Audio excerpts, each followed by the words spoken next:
ازيكم يا حبايبي؟ عاملين ايه؟ اخباركم ايه؟ يا رب تكونوا بخير. معاكم تاروت توت عنخ امون. النهارده هنتكلم عن برج الحمل.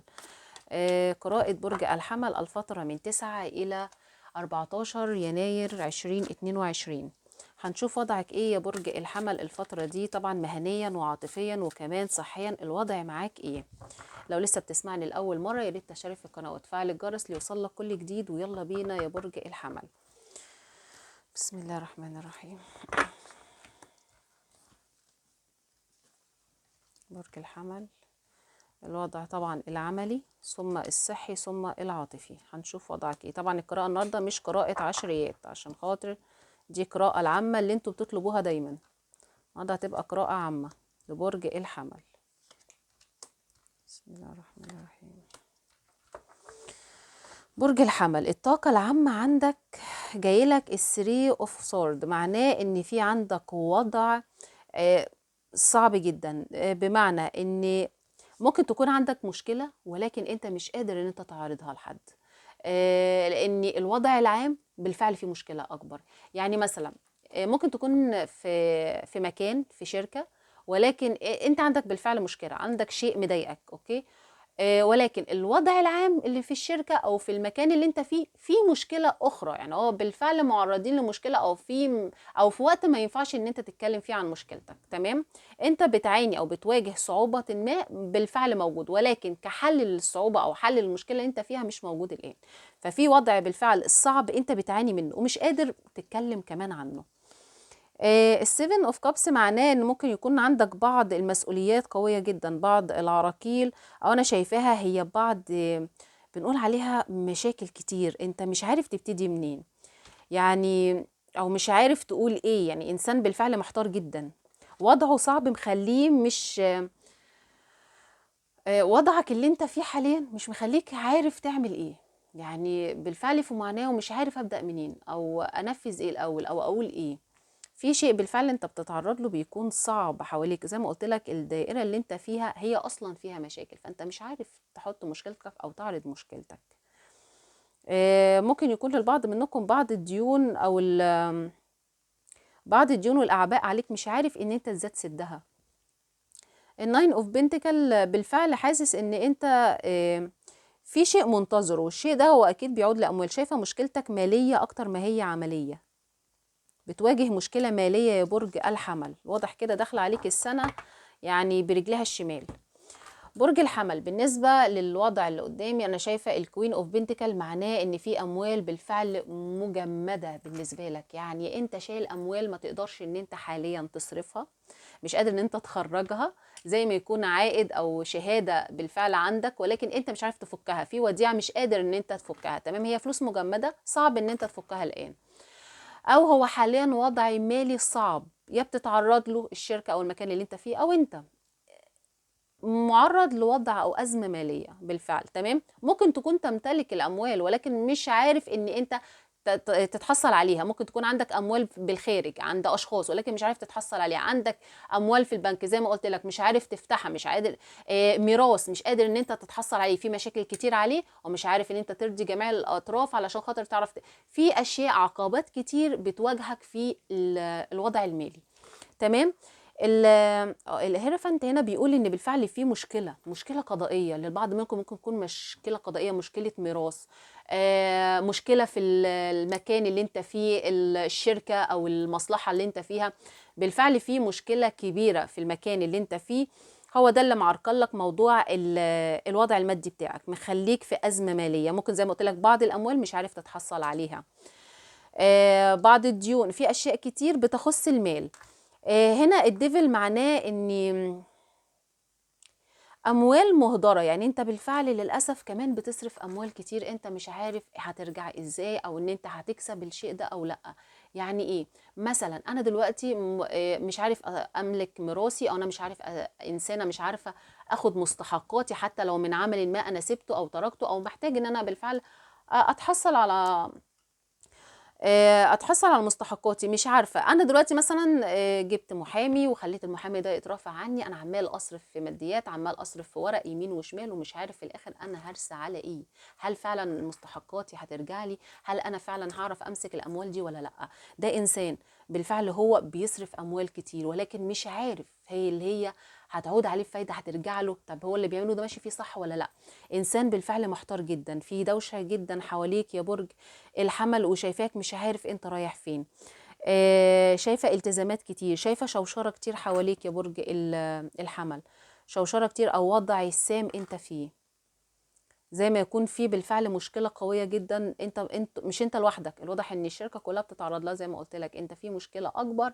المكان اللي انت فيه متعرض له، فمشكلتك مش قادر، مشكله بسيطه جنب الوضع العام. ف في اوضاع صعبه قوي قوي بيعانيها برج الحمل الان. هنا زاشيرت معناه ان في عندك تغيير مسار او تغيير وجهه. يعني ايه؟ يعني في عندك تغيرات بالفعل هتحصل عندك يا برج الحمل، معناه ان في بعض التغيرات بالفعل هتحصل لك. الازمه دي ان شاء الله في خروج منها، لان انا شايفاها وضع صعب جدا. اكيد لو انت العمل بتاعك كويس او انت الشغل بتاعك كويس، القراءه دي مش هتكون ليك، ده لناس بتتكلم بفعل وضعها صعب. طاقه انتظار قويه، الواضح ان انت هتنتهي عندك مرحله انتظار لشيء، هتنتهي عندك مرحله انتظار لشيء. لو انت منتظر حاجه هتتغير الوضع. بالنسبة للوضع الصحي عندك يا برج الحمل، شايفة الناين اوف كابس، وده معناه ان في انسان مركز على شيء معين. يعني سامحوني لو قلت لك ان انت حاليا ممكن تكون بتشتهي اكلة معينة او مشروب معين انت بتشربه كتير، او في اكلة معينة انت بتاكلها كتير يا برج الحمل، وخلي بالك. تمام.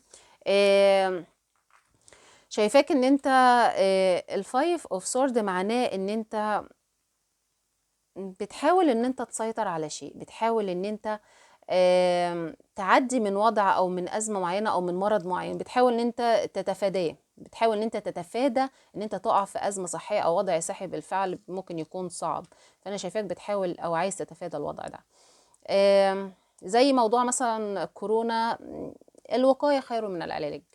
السيفن اوف وندوز معناه ان في بعض التعب، يعني مش تعب واحد، ده انت بالفعل زي ما يكون انسان بيعاني من اكتر من مشكله مرضيه. للبعض منكم طبعا بيعاني من اكتر مشكله مرضيه، عندك مشاكل كتير في الصحه يا برج الحمل، عندك مشاكل كتير في الصحه. انا شايفاك ان انت مش عارف، يعني المشاكل الصحيه اقوى منك، مش انت اللي اقوى منها، انت بتحاول تتصداها او ان انت تستقوى، بس انا شايفه ان هي مشاكل بالفعل اقوى منك، وضع صحي يعني صعب. ان شاء الله هتحاول، يعني زي ما يكون ما كنتش اخد بالك ان الوضع هيكون بالصعوبة دي. انت كانت في البداية عندك، كانت البداية مش واضحة مش باينة، بس بعد كده شكلها المعاناة كترت او المشاكل الصحية كترت عندك. الكينج اوف وندوز شايفاك ان انت هتحاول ان انت بالفعل تستشفى، ولكن هو الشفاء هيكون عندك صعب شوية، يعني هيكون شفاء بطيء، بس ان شاء الله عندك مرحلة شفاء حلوة جدا. شايفاك هتعرف زي انسان بيدور على الوضع الصحي، انا ليه تعبان، انا ليه كل حاجه حاسس باوجاع كتير في جسدي. الواضح ان انت بالفعل هتوصل للمشكله الاساسيه، هتعرف ازاي توصل لها يا برج الحمل. تمام. يلا بينا نشوف الوضع العاطفي. معلش يعني طبعا انا بحاول ان انا يعني اختصر القراءه على قد ما بقدر.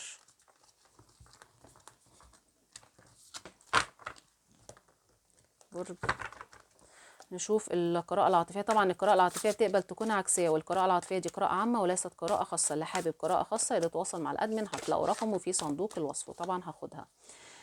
الوضع العاطفي بينك وبين الشخص ده يا برج الحمل من أولها كده.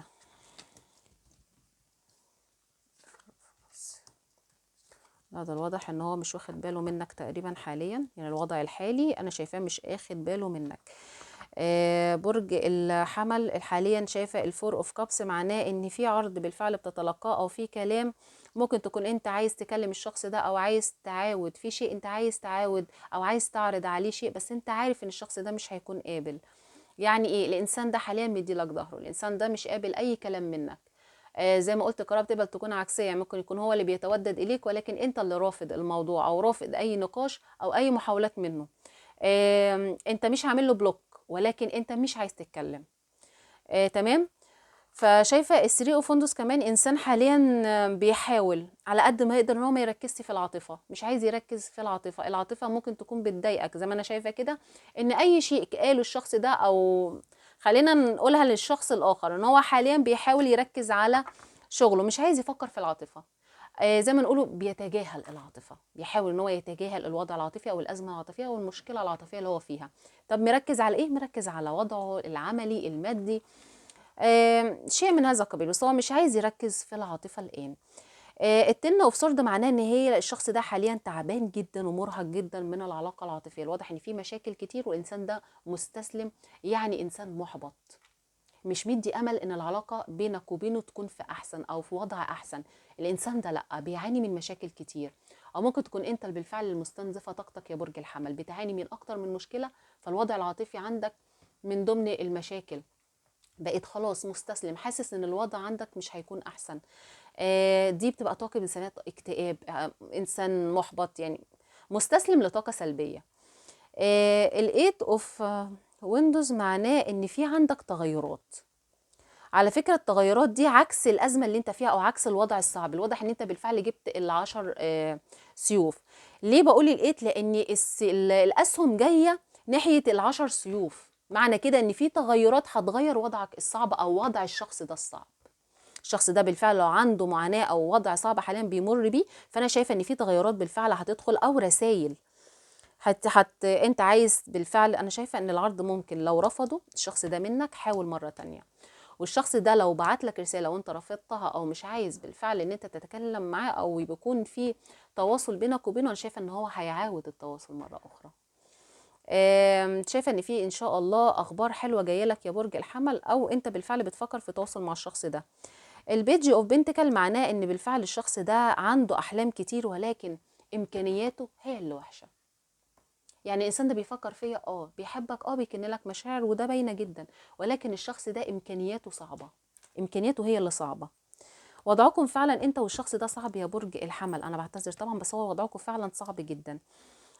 الفايف اوف بنتكل معناه ان في شخص عارف، يعني سوري سامحني ان في شخص بالفعل ظروفه وحشه. انا بمثل لكم، انا مثلا انسانه ظروفي مش حلوه وشايفه ان شريكي بالفعل بيعاني من ازمه من وضع، ولكن انا عارفه ان هو في وضع وحش بس انا مش بايدي اساعده، او معنى اصح ما عنديش المقدره، ما امتلكش، مش مالك المقدره ان انا اساعد الشخص ده، فانا عارف ان هو في وضع صعب وانا كمان هعمل ايه.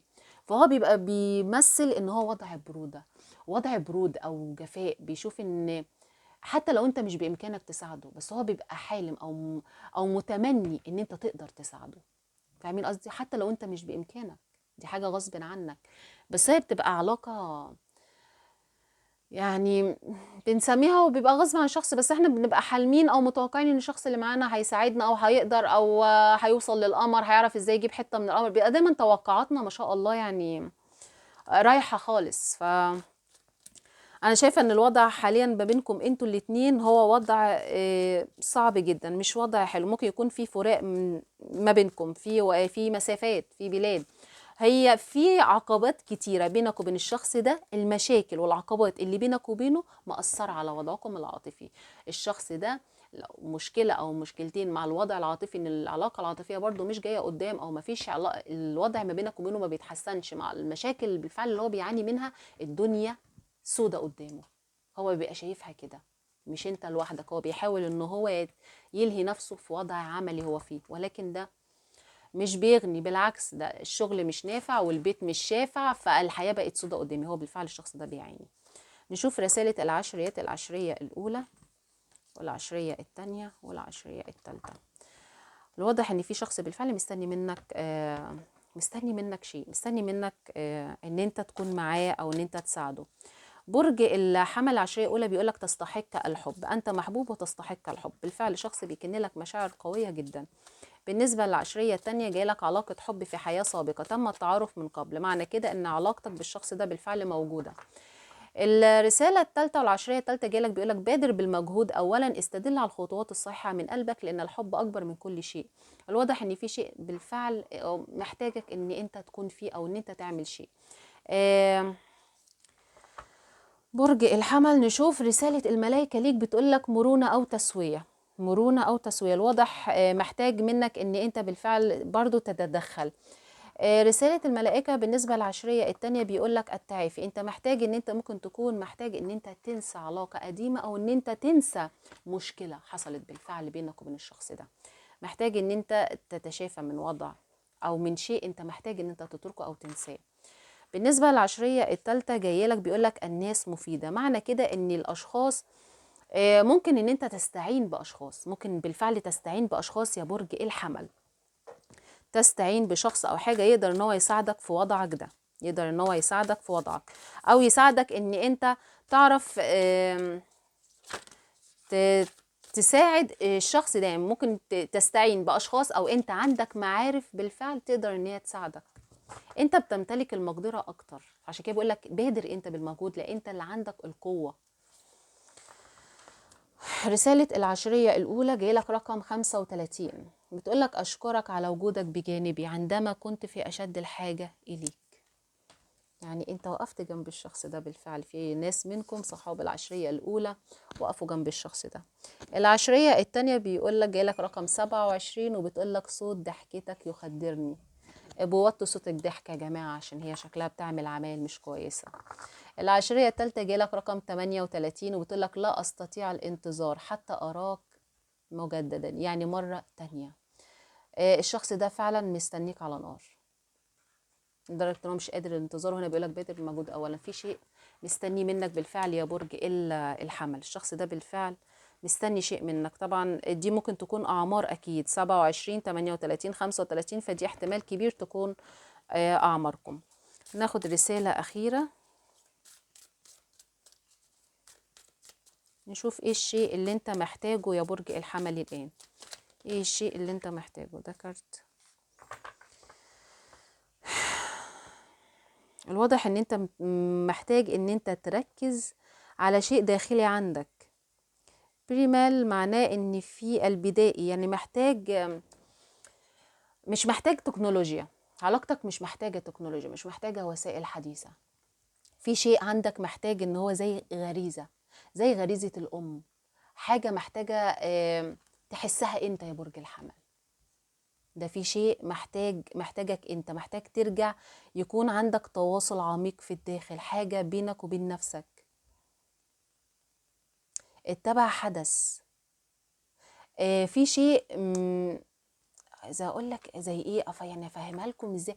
حاجه زي ما يكون ان انت محتاجه الوسائل القديمه، اللي هي الحاجات القديمه لما كانش فيه السوشيال ميديا او في مثلا موبايلات، كنت هتعمل ايه؟